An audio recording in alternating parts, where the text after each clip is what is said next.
may option naman talaga na hindi talaga siya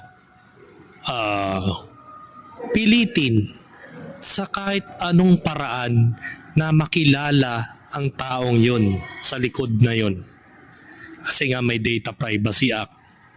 At matotodas nga naman talaga itong si Makagago WhatsApp man. At hindi natin alam kung gaano kalaki ang bail ng isang Data Privacy Act, mga kaplastik, kapag kinalas mo yun, mga kaplastik. So naiintindihan ko naman ang mga ganitong rason kung bakit hindi kaya ni Makagagong i-reveal ang mga tao na dapat malaman sana ng mga netizens. At yun, baga wala naman na tayo magagawa.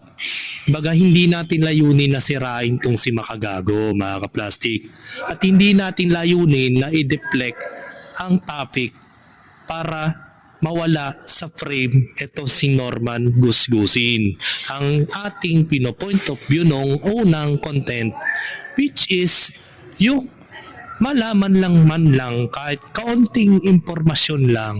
Pero dahil nga sa sinasabi ng prof niya na high blood ay yun nga, Data Privacy Act, doon na gumagana yung ganon.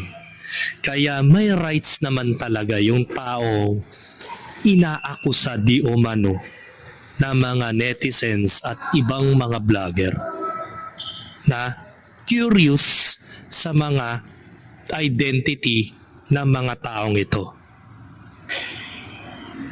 Yan mismo yung kaso ni Titi. Alam mo gawin? E di cyber libel yun.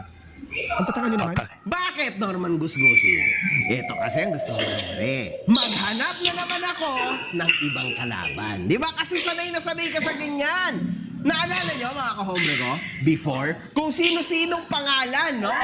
Pangalan ni ganito, pangalan ni ganyan, yung binibitawan niya para ma-deflect yung ating atensyon doon sa mga pangalang sinasabi niya. Tama? Ganyan siya, mga kahombre ko, tandaan nyo yan. Ngayon, akala niya kakagat ako sa pain niya. Nililigaw mo lang naman ang atensyon, halatang halata.